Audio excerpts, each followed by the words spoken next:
who is the Master of Masters in Kingdom Hearts, and why does God of War Ragnarok have anything to do with it?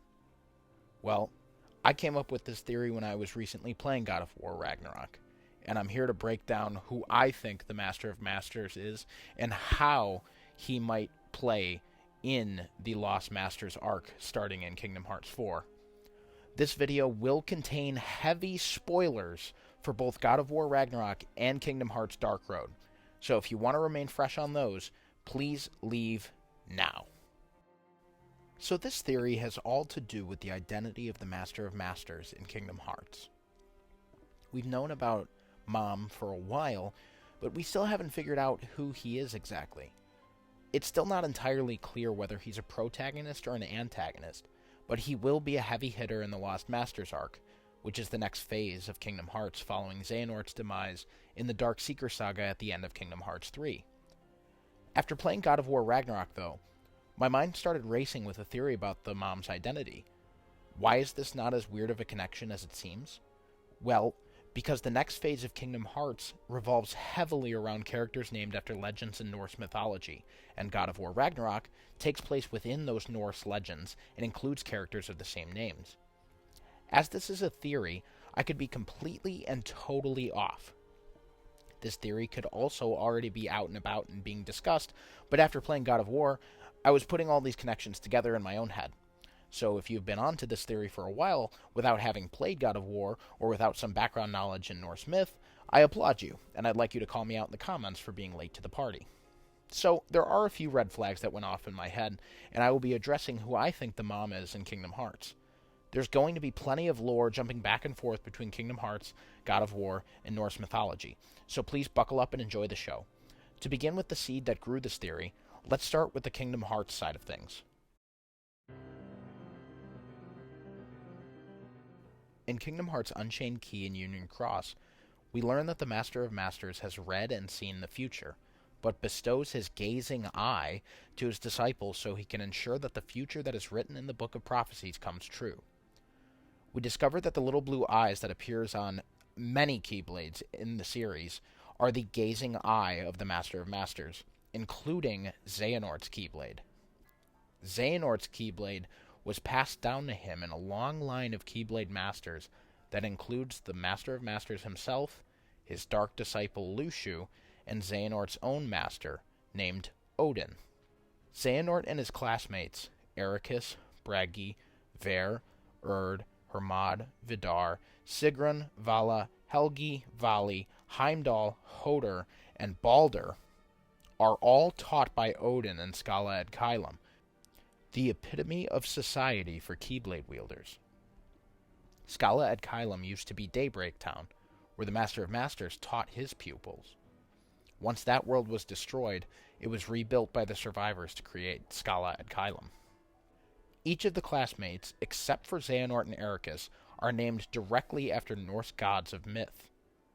But I'll be back to that in a second. Odin, both in Norse mythology and in God of War Ragnarok, is considered the All-Father and the God of Gods in a sense. He taught or created all of the gods in the Norse myth and houses them all in the realm of gods, called Asgard. Odin loses his eye trying to peer too far ahead into the future and discover the purpose of his own life.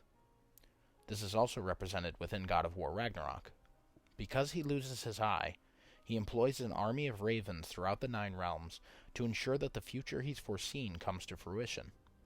We see these throughout God of War Ragnarok as green ravens that Kratos can destroy for rewards within the game. While Odin pleads the titular God of War Kratos and his son Atreus for peace, we also learn that he's not afraid to let Ragnarok, also known as the destruction of the 9 realms, happen if it means he's allowed to see his purpose without losing his other eye. Odin also uses his 2 main ravens, Hugin and Mugen, to travel the realms and communicate on his behalf. Hugin and Mugen are adorned with Odin's blue eyes, so he can see directly what and who they interact with. If we look back at Kingdom Hearts Odin's design, he is purposely drawn with only one eye being visible. Tetsuya Nomura, the character designer and director of the Kingdom Hearts series, designs his characters very deliberately. Going back to something as simple as the recusant sigil, otherwise known as a symbol for the X throughout the series, Nomura used simple means of the X on characters' clothes or within their name to mark them as attached to Xehanort. Nomura is also very into Norse mythology, and he makes that quite apparent in his breakout role as the character designer for the all-time classic Square Enix game, Final Fantasy VII, in which many characters, towns, summons, and more are named after Norse legends. So it makes sense that the Kingdom Hearts Odin draws more than just the namesake from the actual Odin of myth, and thus the Odin from God of War Ragnarok. The parallels between the eyes of the ravens and the gazing eye of the Keyblade makes too much sense, as well as being the High Teacher in the highest realm of Asgard and Skala-Ad-Kylum, respectively. While I was looking into the eyes of Hugin, and I realized that God of War Ragnarok Odin sends his eyes everywhere and likes to peer into the future, everything just clicked for me. Kingdom Hearts Odin was in possession of the main gazing eye Keyblade, is missing an eye, and taught all of the Keyblade wielders in Skala-Ad-Kylum that used to be Daybreak Town. I mean, come on! It would make complete sense that the Master of Masters put Odin in his line of succession prior to the destruction of Daybreak Town. His dark disciple, Luxu, has proven multiple times in Kingdom Hearts lore that he's placed his heart into the vessels of others to continue to pass down the gazing eye Keyblade. But wait, wouldn't that make Odin a vessel of Luxu then, and not the Master of Masters? While this is an excellent question, we find out in the end of Dark Road that Luxu has been hiding within the body of Bragi, one of Odin's students. Bragi is a Norse prince and considered to be Odin's prime pupil. So, Bragi, aka Luxu, cannot be the Master of Masters, nor Odin.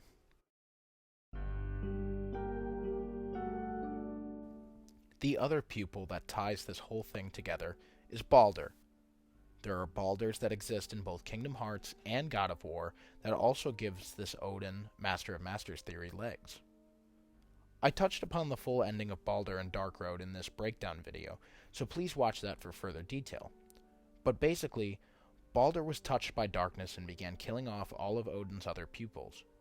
Once discovered, it came down to a clash between Odin, Xehanort, and Ericus to vanquish Baldur. Although Odin didn't strike the final blow, he held Baldur in place and Xehanort finished him off. Once Baldur is killed, Odin bestows the Gazing Eye Keyblade upon Xehanort, who eventually becomes the main antagonist for Sora in the Dark Seeker saga of Kingdom Hearts. Seems like an oddly great reward for striking down another pupil, eh? Well, no. Xehanort, a former inhabitant of the Destiny Islands, was viewed as the child of destiny, also known as the child that would balance the light and darkness in the world, according to the Book of Prophecies that the Master of Masters wrote. What Master of Masters didn't know was that Sora, the real protagonist of the Kingdom Hearts series, also came from the Destiny Islands and would eventually defeat Xehanort in Kingdom Hearts 3. Sora foils all that Destiny has foretold in the Master of Masters prophecy, and thus, the Master of Masters must find a way to defy Sora's destiny in Kingdom Hearts 4 and beyond, which hasn't been written yet. Here's how prophecy and Baldur tie together to God of War.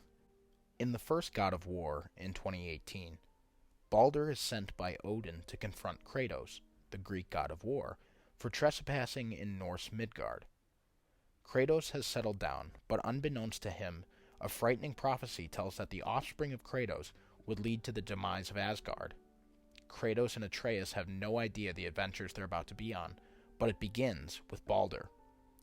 I won't rehash the whole plot of 2018's God of War, but it ends almost identically to how Kingdom Hearts Baldur meets his end. Kratos kills Baldur and fulfills his prophecy by being able to raise Atreus to confront Odin and kill him during Ragnarok.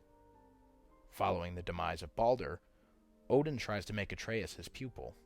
He tries to defy his own destiny, the destiny of Ragnarok, by winning Atreus over to his side.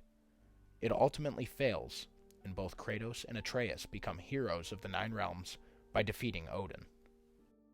In Norse mythology, the death of Balder brings upon the events of Ragnarok. In God of War, that absolutely happens, but the true Ragnarok is defied by Kratos and Atreus. The remainder of the realms live on in peace. In Kingdom Hearts, the world's destruction is consistently defied by Sora, while Xehanort and all of the Gazing Eye pupils are defeated throughout the Darkseeker saga.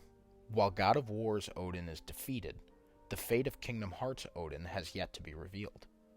While he may have died of old age off-screen in between Dark Road and Kingdom Hearts Birth by Sleep, I truly believe that he returned to his true form as the Master of Masters and is plotting to destroy Sora in order to finally balance light and darkness, as he originally thought Xehanort would accomplish.